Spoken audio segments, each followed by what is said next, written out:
Yehova koza kulola kuti nkhope yanu ndi yanga lero lino tikoza kuona osangokhala kuona na nkhope chabe koma kuti tilandilenso chimene ambuye mulungu wathu wapereka pakati pathu. Amen. Tiyeni tipemphere. Yehova mulungu wathu, Atate wa mbuye wathu Yesu Kristu, kuyamikani kulemekezani chifukwa cha mpata umene mwatipatsa lero lino kuti tikoza kufika pano ndikumva kuyankhula kwanu. Ndikupemphera mu dzina la mphamvu Yesu Kristu kuti imutsegule mitima yathu kuti ife tikoza kulandira kwa inu chimene mulungu wathu mwatikonzera. Pamutu onena kuti anthufe tikoza kumachitadi zimene mawu anu adanena. Pezekani pano ndi kuchita zodabwitsa mwa Yesu Kristu. Amen. Okondedwa, mawu amene tidza kuwerenga akuchokera pa Yakobo chapter number 1 ndime yake ya 22 yake ya 22 ndikugwiritsa ntchito chichewa cha lero.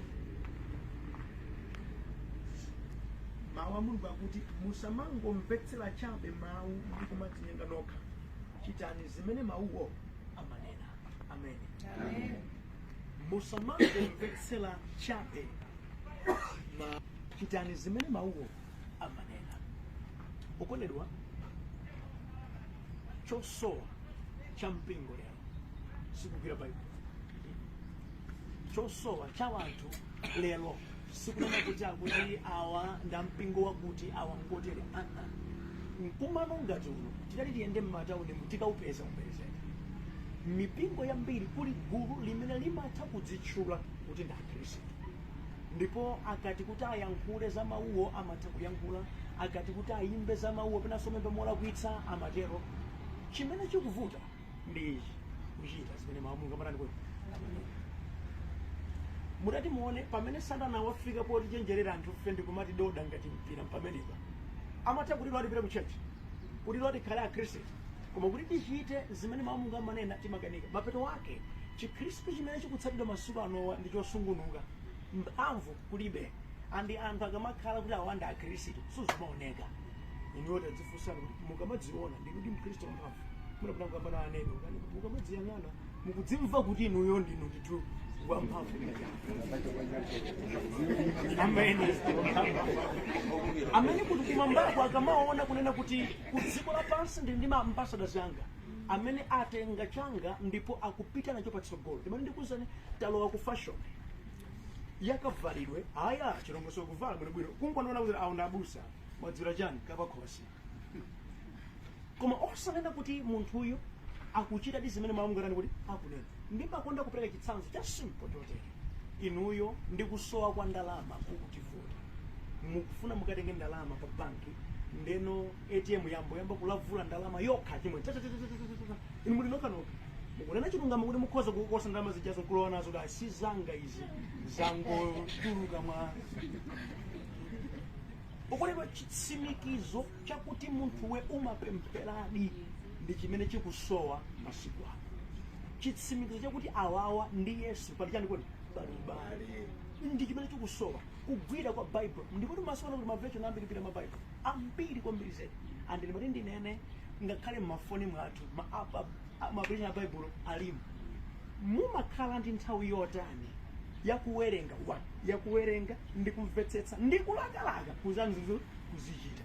Mistake yaikulu ndi anthu ambiri lero lino akuwerengetsedwa mawu ndani kodi a Mulungu, especially anthu ngati mmene tili ngati ife ndikuti mukufuna kuti abusafe tiwerenge tipange study lokha Bible, abusafe tifike ponena kuti tokha tikupempherereni ife tidzisala kudya inuyo muzina kuti muzidya nkumanenepa moyo nkumanani kodi moyo nkumayenda kukatero mali ayi koma mzizwe. Koma malemba sakutero.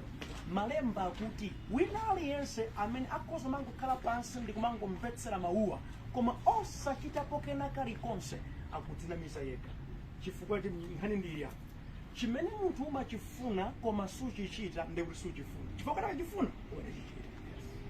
Amen.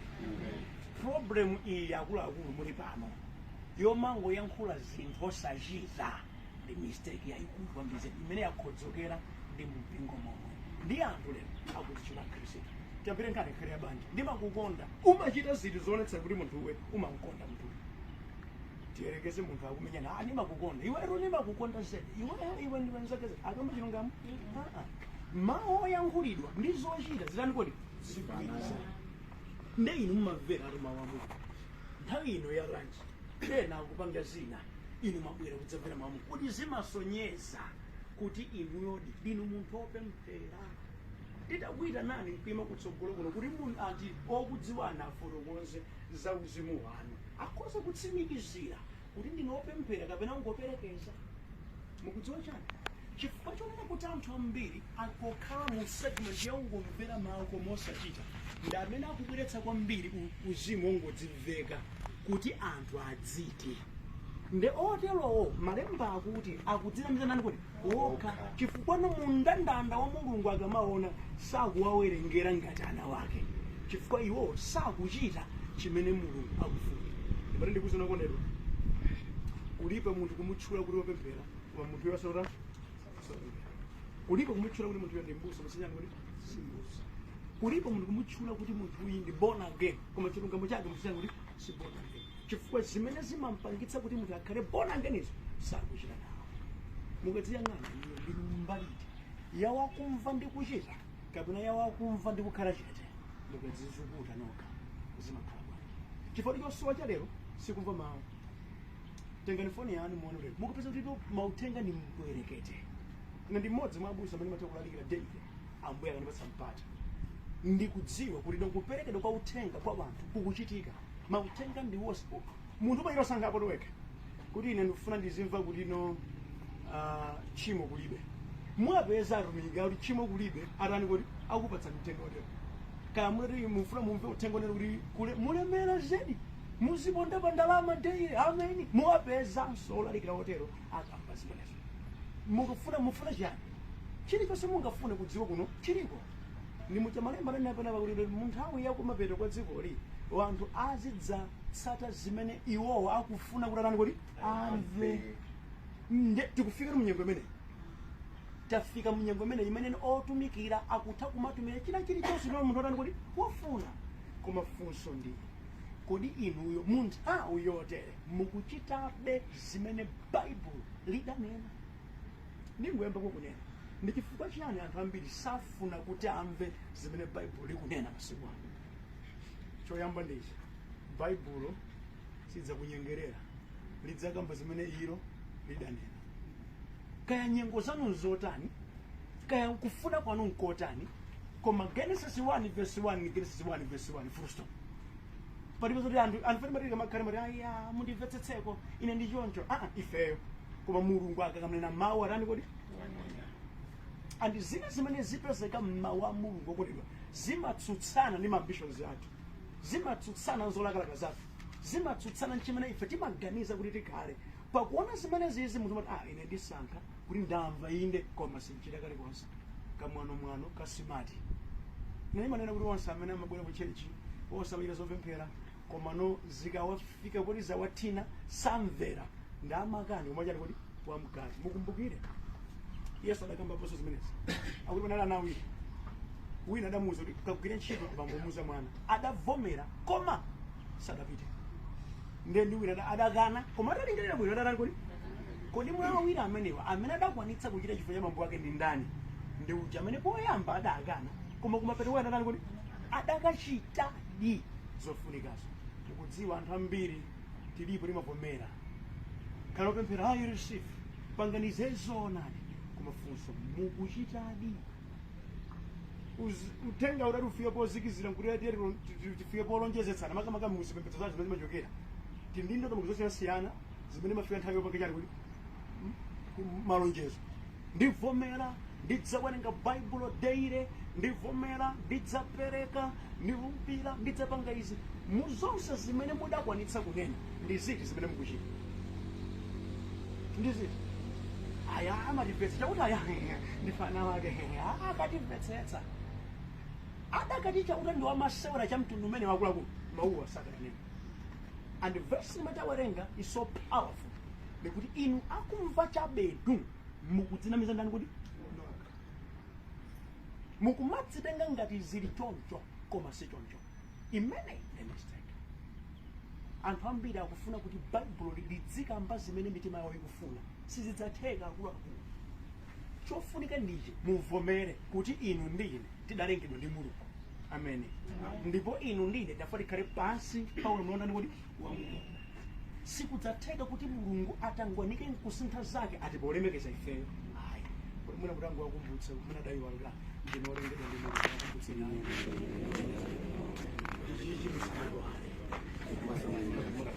Amen.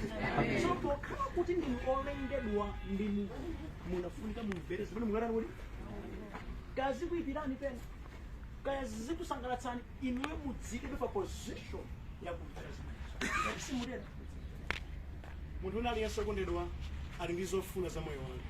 Amen.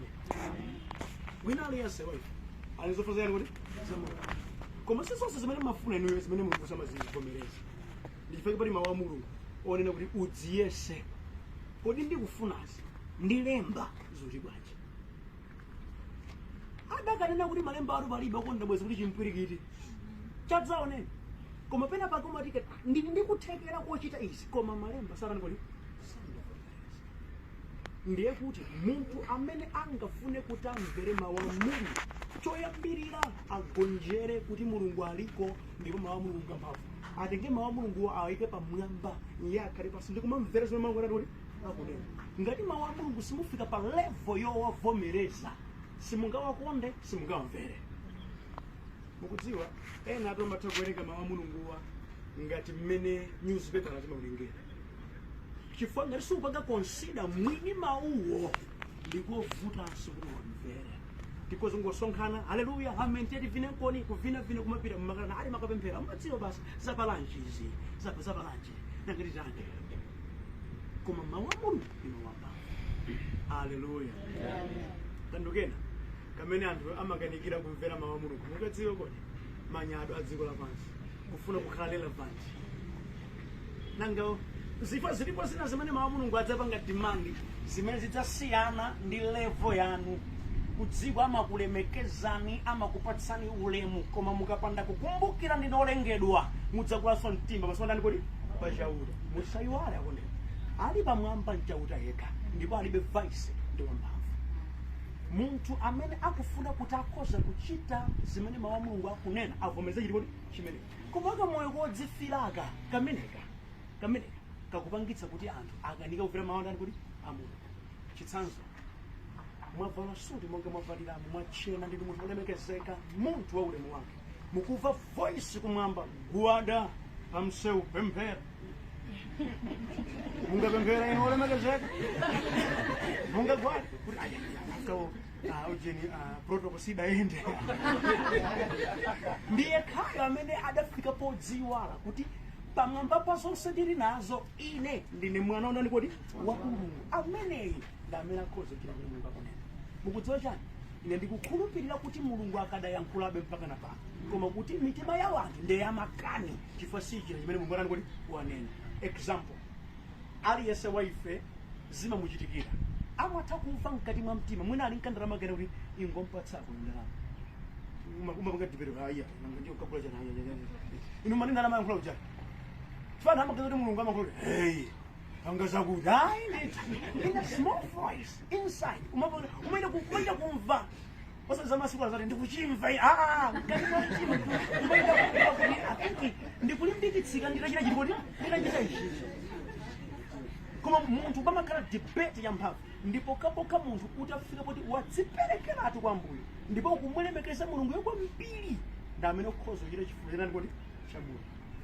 Otherwise siziteka mukatsogoza ulemu wa dziko lapansi mukatsogoza manyado simungamvere mawu a kodi muzingokumva kuti zimatero ine kale ndimagaza ngati kuti inatumika Mulungu ngoswa zochita apa ntili napeza no sichoncho alipo ena anga amene ndamabize kwambiri zedi amachita zinthu chifukwa chongomvera mawu a kodi ali ndi kuthekera ali ndi maresources wonse koma akafika pa Mulungu yekhayi amanoti palibenso imene ingachita Ambuye mukulendera. Level imeneyo ndi imene afuna tichite ofika pa level imeneyo yokondedwa ndi amene angachite zimene Mulungu anati kodi akunena.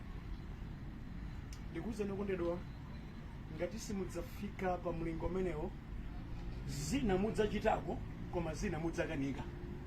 Motani motere zili ngati jingo amatere kalevo ka mapazi ambiri amachita nawo, akafika mabondo ochepa, akafika mchiuno ochepa, kufika umu ndekuti ndinotani kuti ndochepetsetsa. Ndi mmene zimachitikira zambiri zachimkululira chichewa chakwathu, zachimkululirachi zapasipasi chigulu chipatani kuti chimachita nawo, koma zolira kuzipereka ndi kutsimikiza mtima ndi amodzi amanani kuti amachita, chifukwa zimenezo zimalira mtima wodzichepetsa.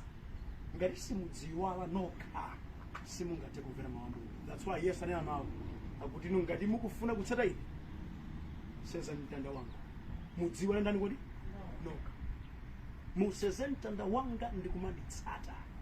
Ndekuti mutati muone Yesu akamata na anthu amanena kuti unditsate ine, ndekuti chomvera chako udzamvera ndani kuti iyeyo. Now pakumvera apa anthu ambiri amene ali ndi zokonda za dziko amafuna kunena kuti Mulungu azingoyankhula zokoma zokha moyo mwawo. Ndipo ndikambe zina zopezeka m'Baibulo akuluakulu ndi zovuta ndipo ndi zolimba, zimafunika mtima wodzipereka.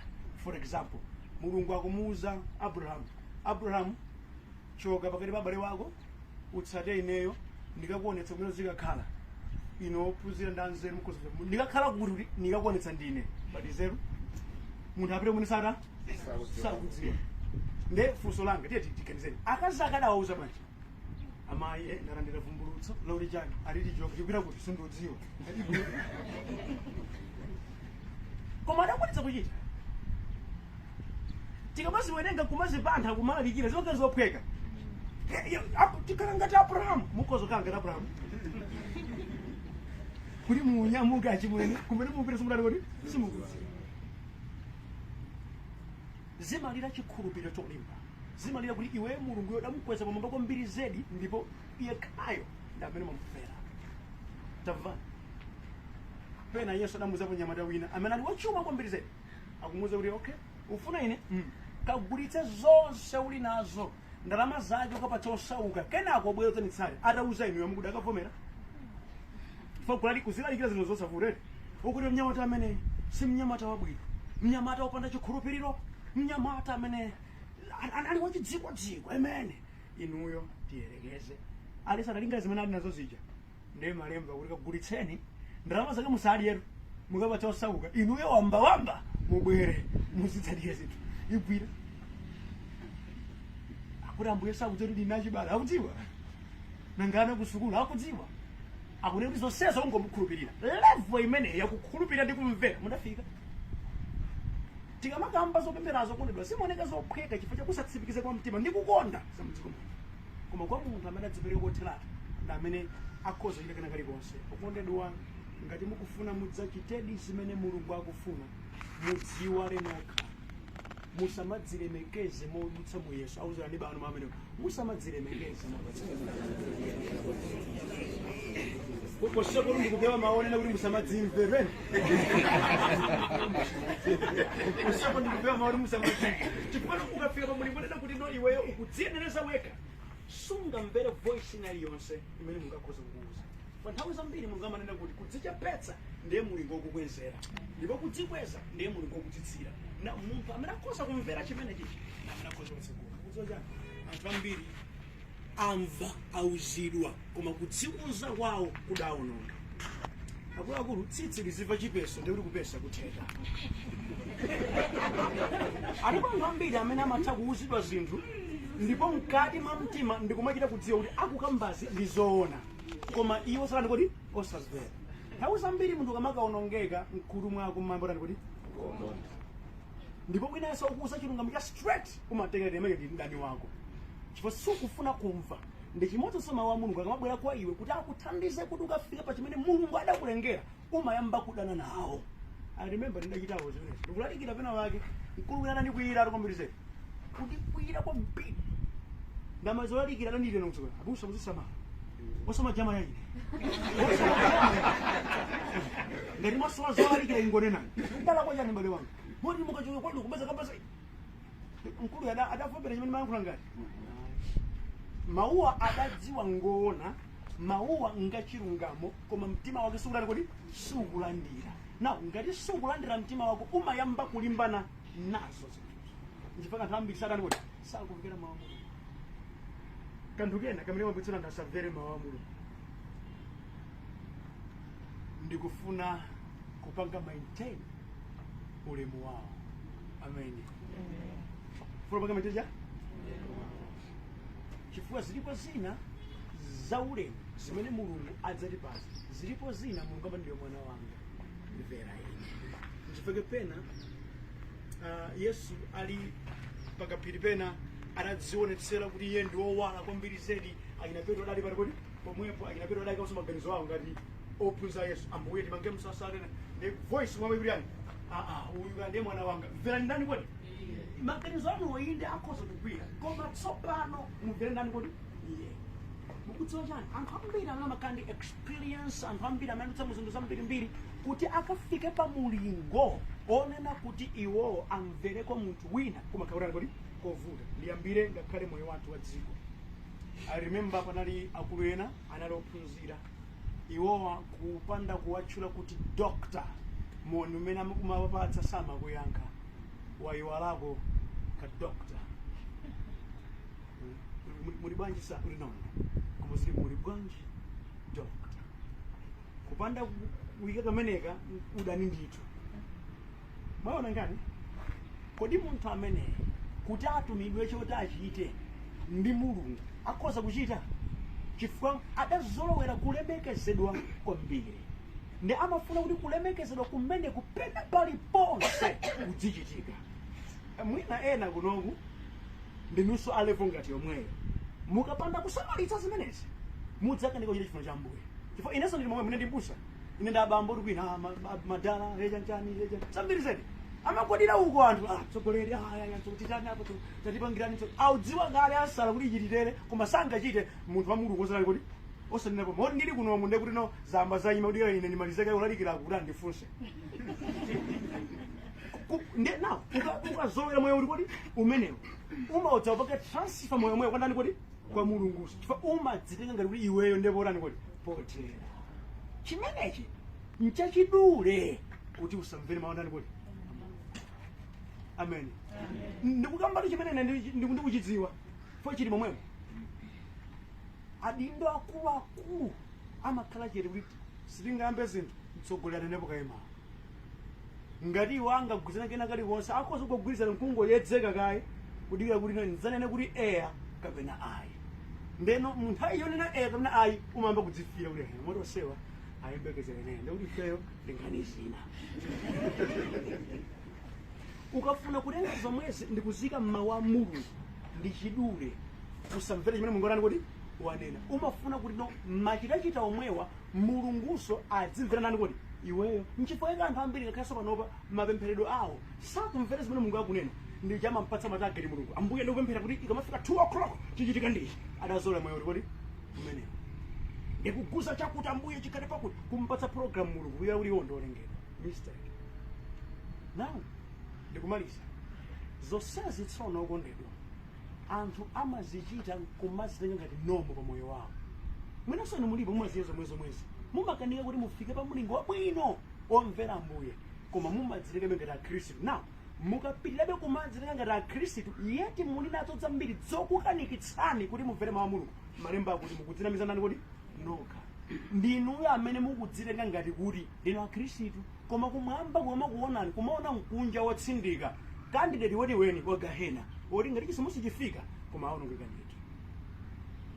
Okondedwa ndimene ndikupemphera bwanji mutenge mawu a Mulungu monga mmene mawu ayani alili musadzibakire mwa mulingo wina uliwonse. Ngati ena akuchita koma mudzifufuze kuti ndi mawu a Mulungu kapena ayi. Ndiye khayo odzichepetsa mtima wake, ndiye khayo omvera Khristu Yesu wamoyo, ndiye khayo amene adzichepetsa nalo kuti Yesu Khristu akule mtima mwake amene akhoza kuti patsogolo nachita bwino moyo. Ngati mtima wanu ungokhala ngati kungoti ndikawaone ndikawadziwe ndikakhala kuti anthu aziti mapemphera nawo sizikupindulirani zimenezi. Kunja kuti upatsati mayina aru born again chipona koma tikunamizirani pasi pa mtima muchikhala mukudziwa kuti anthu akunama munthu une ndine nkunja. Zitatu izi sungazinamize. Choyamba Mulungu sungamunamize. Chilungamo cha mtima wina lonse amachidziwa. Satana sungamunamize ake amawadziwa. iwe mwini sungadzinamize chifukwa chilungamo chako umatani kuti olakaluka kwa munthu wachipathuli ngati neyo ndikumadziwa kuti ndine bausa uzilanga kandi udzikweza mwa chilungamo chake munthune simukadzinamize. That's why Bible inena kuti yense amene adzitenga ngati koma asali chimenecho akudzinamiza ndani kuti andi anthu ambiri omwe ndi anthu opemphera motere kudzichuna mwa uzimuzimu makhala kuti kosafi hole monga makhaliramo ena mumayankhula kwambiri koma mumafatsa ambuye alemekezeke sakidikira ndithu kudzichuna mwa uzimu kosafuta ndikosafuta kudzichuna kuti ukhale wonena kusigwirizana ndikosafuta koma Yehova sakufuna kudzichunako. Yehova akufuna zenizeni. Amen. Zochokera penipeni pamawu ngomakhala kuti ndikuchitazi ndi mmene mmalemba zilili ndipo ndikutsimikizika mtengo kuti sindikulapa eya wana akhale eya ayi wana akhale ayi mogwirizana ndi mawu a Mulungu mukalero zikhala ngakhale kolekole akhale kwa njira oloza mtima wanu kusasita ndi umene kuchuluka pokutsata mawu a Mulungu siwoza zakudani ena zakudani koma moyo wanu kuti mchoonani kwabwino asangalale mchauta ndi moyo wanu kusiyana ndi wanu. Kolero ambuye adalitse motere magawo ena atibirize kutsogoloko chisomo cha mbuye chikhale pa inu. Amen. Tipemphereni. Atate mu dzina la Ambuye Yesu Khristu gawo loyamba la kuyankhula kwanu ndi anthu awa ndili ndapereka ndikupemphera mu dzina la Khristu Yesu wa moyo kuti mulole kuti uthengawo ufike m'mitima mwawo kuti anthu afike podzichepetsa kuti achitedi mawu anu chifukwa kusachita kwa mawu anu ndi ngozi yayikulu. Awa akufunika kuti ayende ndinu achite zinthu ndinu akhale ndi inu amvere inu kuti potero adzakwanitsedi kuchita chilungamo chanu. Kufoka kwawo ndikupemphera kuti mwalimbikitse tsopano ayambe kuchita choonadi. Kulakwa kwawo ndikupemphera akhululukireni kuti pamene amva mawu awa ayambenso kwatsopano. Zilipo zambiri nkutheka dayankhula kale zimene sizoona ndipo ziliponso zina Mulungu okhulupirika zimene miyoyo yawo idakanika kuchita monga mwakufuna kwa mtima wanu. Ndikuwapempherera kuti kuyamba kwatsopano kuchitike ndikuchita zanu mwa mtima mwa Yesu Khristu apemphera. Amen. Amen.